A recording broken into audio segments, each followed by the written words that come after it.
किसी ने बड़े कमाल की बात कही है कि पीठ हमेशा मजबूत रखनी चाहिए, क्योंकि शाबाशी हो या धोखा दोनों हमेशा पीछे से मिलता है। हाय गाइस, मेरा नाम है आरजे कार्तिक और आपके लिए एक छोटी सी कहानी। ये कहानी आपको सिखाएगी कि जिंदगी में जब धोखा मिले तो क्या करना चाहिए। बात पुराने जमाने की एक व्यापारी का प्रेम विवाह हुआ। उनकी लव स्टोरी की लोग मिसाल देते थे। वो कपल शानदार कपल के नाम से जाना जाता था। लोग कहते थे कि प्यार हो तो ऐसा हो। हर किसी को उनके एक ट्रेडिशन के बारे में मालूम था।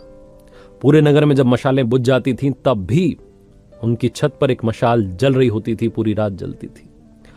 उनके प्रेम के बारे में वहां के राजा रानी को भी मालूम था।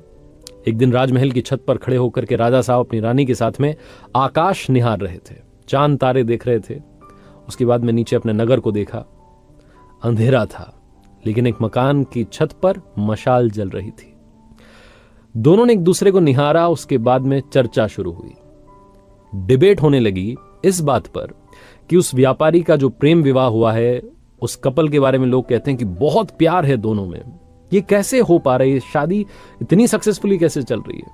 राजा ने कहा कि सारा जो साथ है वो पति दे रहा है। पति बहुत समझदार है, उसकी वजह से वो रिश्ता इतना खूबसूरत है। रानी ने कहा ऐसा नहीं है, पत्नी बहुत समझदार है, पत्नी बहुत सभ्य है, संस्कारी है, उसको समझ है कि रिश्ते को कैसे संभालना है। उसकी वजह से रिश्ता इतनी खूबसूरती से पनप रहा है। दोनों के बीच में डिबेट होने लगी। राजा ने कहा वाद विवाद करने से कुछ नहीं होगा, एक काम करते हैं, एक छोटी सी परीक्षा रखते हैं। रानी ने कहा ठीक है, क्या करना है बताइए। राजा ने कहा हम व्यापारी की भी और उसकी वाइफ की भी परीक्षा लेंगे और मालूम करेंगे कि दोनों के बीच में वाकई में प्यार है कि नहीं है। एक आइडिया इन्होंने तैयार किया। रानी ने अपनी एक दासी को अगले दिन व्यापारी के पास भेजा, अपने एक संदेश के साथ में, एक मैसेज के साथ में। वो जो दासी थी व्यापारी के पास गई और जाकर के कहा कि रानी साहिबा ने मुझे भेजा है और रानी साहिबा कह रही हैं कि अगर आप, मुझे कहते हुए थोड़ा सा हिचक हो रही है। व्यापारी ने कहा बोलिए ना, क्या बात है, क्या कह रही है रानी साहिबा?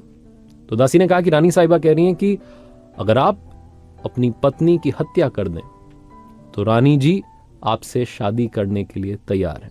वो आप पर मंत्र मुग्ध हो गई हैं, आपसे मोहित हो गई हैं। व्यापारी ने कहा कि आप मेरी तरफ से उनसे माफी मांगिएगा और उनसे कहिएगा कि 1000 रानियां भी आ जाएं तब भी मैं अपनी पत्नी को नहीं त्याग सकता, जिंदगी भर उसके साथ रहूंगा, उसकी रक्षा करूंगा। वो दासी ये मैसेज लेकर के वापस रानी के पास आई। अब की बार जो थी बारी वो राजा की थी और अब टेस्ट होना था उस व्यापारी की पत्नी का। राजा ने एक नौकर को वहां भिजवाया, एक संदेश उसके साथ में भिजवाया। नौकर ने जाकर के उस व्यापारी की पत्नी को कहा उसी दिन उसके घर पहुंच करके कि एक संदेश राजा साहब ने भिजवाया है और वो कह रहे हैं कि अगर आप अपने पति की हत्या कर दें तो राजा साहब आपसे विवाह कर लेंगे और आपको हमारे राज्य की रानी घोषित कर देंगे।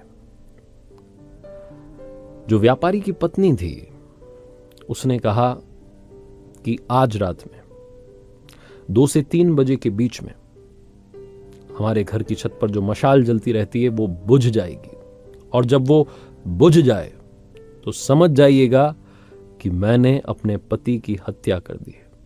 मैं राजा साहब का ये जो प्रस्ताव है इसे मानने के लिए तैयार हूं।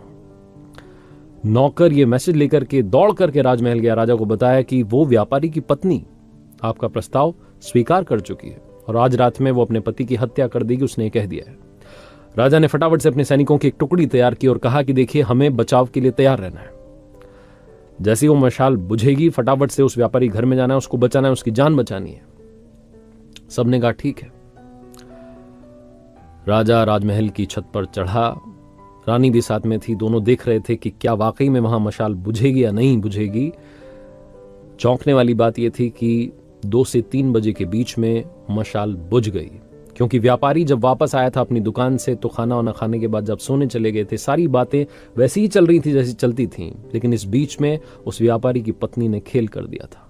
व्यापारी की पत्नी ने एक फांसी का फंदा तैयार किया था और 2 से 3 बजे के बीच में अपने पति को ही फांसी पर लटका दिया था। जैसे ही वो मशाल बुझी, राजा के सैनिक दौड़ करके उस व्यापारी के घर में गए।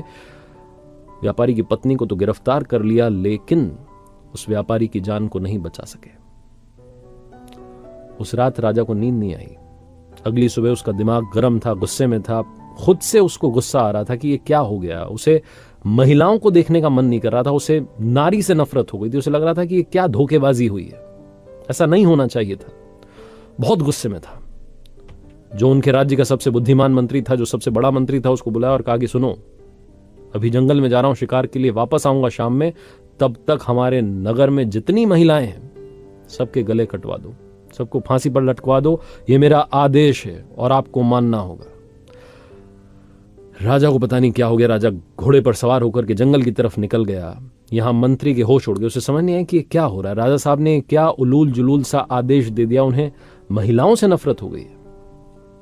मंत्री अपने बूढ़े पिता के पास गया, जो कि एक वक्त में उस राज्य का मंत्री था, और जाकर के कहा कि पिताजी, राजा पागल हो गया है।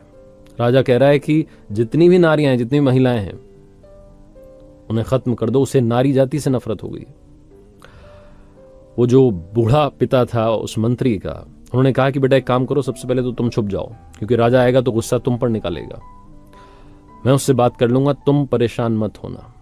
शाम में राजा वापस आया और आकर के देखता है कि उसके नगर में वैसे ही महिलाएं घूम रही हैं। उसका गुस्सा और बढ़ गया।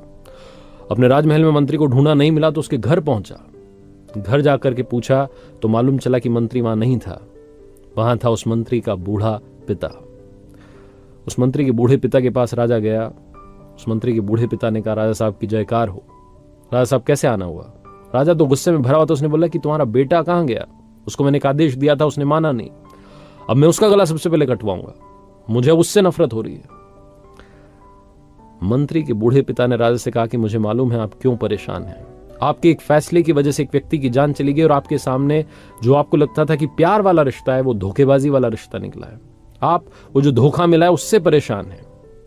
इस बात से आपको अंदर ही अंदर इस बात ने इतना परेशान कर दिया है कि आप सारी नारियों को खत्म करना चाहते हैं। लेकिन राजा साहब, आपका आदेश माना जाए उससे पहले, क्योंकि मैं आपके पिताजी के राजपाट जब उनका था, उस वक्त में मंत्री था, तो मेरी एक छोटी सी बात सुन लीजिए। कहानी मैं आपको सुना देता हूं, आपको सब समझ में आ जाएगा। राजा ने कहा, सुनाइए फटाफट से, क्या बात है आपके पास?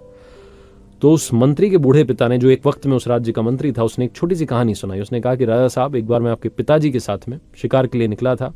हम रास्ता भटक गए थे। मैं जंगल में अंदर की तरफ चला गया। मुझे बाहर निकलने का रास्ता नहीं मिल रहा था। तभी मैंने देखा कि एक योद्धा अपने घोड़े पर सवार होकर के आया। उसने रस्सी मुझ पर फेंकी और मुझे बांध करके अपने साथ ले गया। मुझे पता नहीं था कि कहां ले जा रहा है। मुझे कब्रिस्तान में लेकर के गया। जब कब्रिस्तान में लेकर के गया तो मुझे लगा कि मेरा खेल यहीं खत्म होगा। मैंने बहुत अपनी जान बचाने की कोशिश की, लेकिन वो बहुत ताकतवर था। एक कब्र के पास में, उस कब्र के ठीक नीचे की तरफ, उसने गड्ढा खोदना शुरू किया और मुझसे कहा कि चुपचाप मेरा साथ दो। हमने मिलकर के वहां 2 कब्रें खोदी। मुझे तो समझ में आ गया था कि एक में तो मुझे दफनाया जाएगा, मेरी मौत होने वाली है। दूसरी में किसको दफनाया जाएगा मुझे पता नहीं था। वो जो योद्धा था, वहीं पास में खंडर था। फटाफट से दौड़ के गया उसकी छत पर। उसने मुझे घोड़े से बांध रखा था और उस छत पर से एक सरकटी लाश नीचे फेंक दी। मैं डर गया, क्योंकि वो जिसकी लाश थी, ऐसा लग रहा था कि अभी अभी उसका मर्डर हुआ है, अभी अभी उसकी हत्या की गई है। वो योद्धा उतर करके वापस नीचे आया और मुझसे कहा कि सुनो, इसको दफनाना है। वो जो एक कब्र थी, उसके पैरों की तरफ वो जो सरकटी लाश थी, उसको दफना दिया गया। मैं डर रहा था राजा साहब। मुझे लगा था कि ये जो दूसरी कब्र है, इसमें मुझे दफनाया जाएगा। लेकिन उस योद्धा ने जो मुंह पर कपड़ा बांधा हुआ था उसे हटाया। वो एक खूबसूरत कन्या थी, महिला थी। उसने कहा कि घबराओ मत, मुझे मालूम है तुम कौन हो। तुम इस राज्य के मंत्री हो और इस राज्य के राजा को जाकर के मेरा संदेश देना। उनके एक राजकुमार ने मेरी हंसती खेलती जिंदगी को बर्बाद कर दिया, और राजकुमार मुझे पाना चाहता था, इसलिए मेरे पति की हत्या कर दी। ये मेरे पति की कब्र है, जिसके नीचे एक और कब्र मैंने खोदी है, और ये जो लाश है, ये उसी राजकुमार की लाश है जिसे हमने दफना दिया है। और उसके बाद वो बोलती चली गई कि अब मैं अपना गला काट रही हूं, मैं अपनी जान दे रही हूं, मैं अपने पति के पास वाली कब्र में जिंदगी भर आजीवन, जब तक नामो निशा रहे हम दोनों का, तब तक के लिए दफन होना चाहती हूं। ये जिंदगी खत्म करना चाहती हूं। अगली जिंदगी में भी जहां मिले हम साथ रहें, इसी तमन्ना के साथ में पास में दफन होना चाहती हूं। मुझे दफन कर दीजिएगा। और ये बोल करके उसने अपना गला काट दिया। राजा साहब, उस दिन मुझे समझ में आया कि सच्चा प्यार क्या होता है। उस महिला ने जो अपनी जिंदगी कुर्बान कर दी अपने पति के लिए, उसने मुझे सिखाया कि सच्चा प्यार क्या होता है। आप इस बात से परेशान हैं कि वो जो व्यापारी है उसकी पत्नी ने उसे धोखा दे दिया। आप इस महिला के बारे में सोचिए जिसने अपने पति के लिए अपनी भी जान दे दी। सिर्फ एक महिला के धोखेबाजी की वजह से आप सारी महिलाओं को कहां फांसी पर लटकाने के लिए चले थे। अपने फैसले को बदलिए। राजा को समझ में आ गया।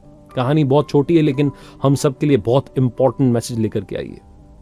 हम सब लोग जिनको कभी ना कभी धोखा मिला है, हम अंदर से टूट जाते हैं। हमें लगता है कि ये लड़का ये लड़की खराब है। सारे लड़के खराब होते हैं, सारी लड़कियां खराब होती हैं। किसी एक व्यक्ति की वजह से जिसने आपको धोखा दिया है, बाकियों को भी उसी तराजू में तौलना बंद कीजिए।